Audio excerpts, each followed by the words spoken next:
1875년 프랑스 화가 밀레가 그린 이삭 줍는 여인들입니다. 1875년 프랑스의 그림들은 신화의 인물이나 왕, 부와 권력이 있는 사람들이 주로 캔버스에 담겼습니다. 농부가 주인공이 된 밀레의 작품은 당시로선 굉장히 파격적인 시도였습니다. 밀레는 주로 농민들의 삶을 사실적으로 그려냈습니다.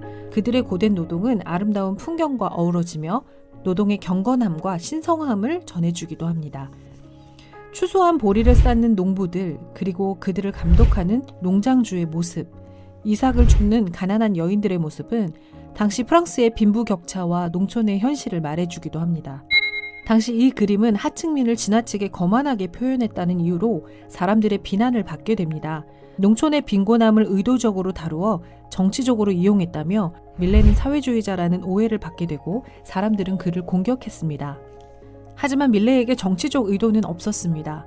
가난한 농부의 아들로 태어나 혹독한 가난을 경험한 밀레에게 가장 친숙하고 가장 정직하게 땀 흘렸던 노동을 그려냈던 것뿐입니다.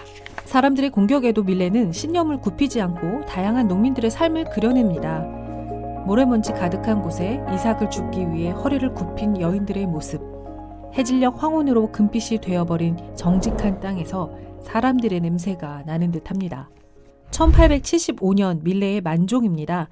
3년 동안 그린 이 그림은 감자를 캐던 부부가 황혼역 성당에서 울리는 저녁 종소리에 기도를 드리는 장면입니다. 당시 마을에는 하루 3번의 종이 울렸는데 종이 울릴 때마다 모든 일을 멈추고 기도를 했습니다. 이것을 삼종 기도라 불렀습니다.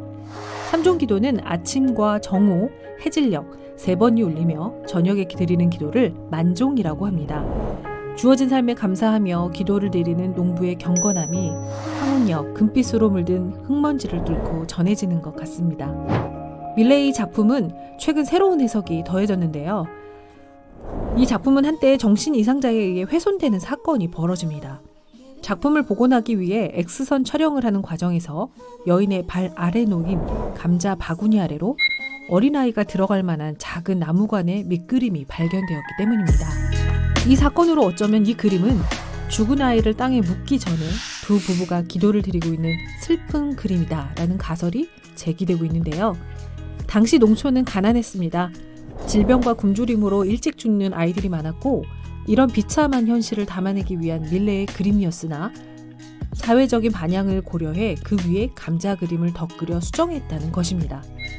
하지만 학계에선 그것을 관으로 특정 지을 수가 없고 당시 화가들은 여러 번 작품을 고치고 덧그리는 경우가 많아 이 가설을 맞지 않는다는 의견도 있습니다. 진실이 무엇인지는 몰라도 농부의 척박한 삶을 과장 없이 전하려 했던 밀레의 따뜻한 시선이 다양한 가능성을 만들어내는 듯합니다. 경건함이 묻어나고 또 슬픔이 전해지는 그림인 것 같습니다.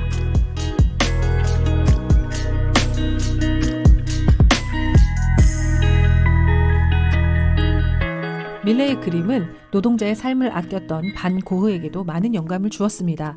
고흐는 밀레를 가장 존경하고 따랐습니다.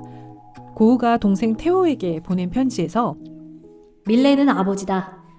젊은 화가들에게 그는 상담자이고 멘토이다. 고흐는 밀레의 그림 21점을 똑같이 모사하기도 했습니다.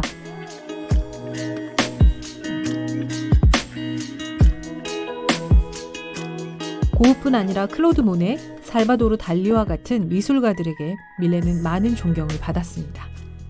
밀레는 대상을 사실적으로 표현하는 바르비종파의 대표적인 화가입니다. 자연주의, 사실주의 작가로 사실에 근거한 그림을 그렸습니다. 대상을 추상화하거나 낭만적으로 표현해 현실을 과장하거나 포장하지 않았습니다.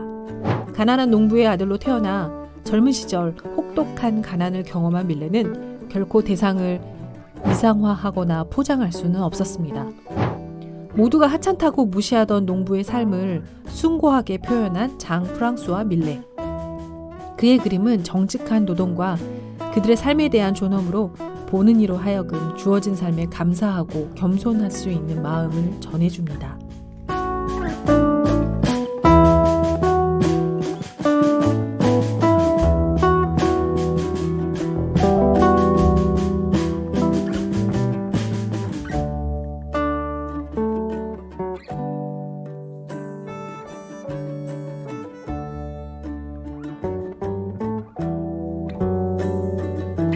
다른 사람을 감동시키려면 먼저 자신이 감동하지 않으면 안 된다. 그렇지 못하면 제 아무리 정교한 작품이라 해도 결코 생명력을 갖지 못한다.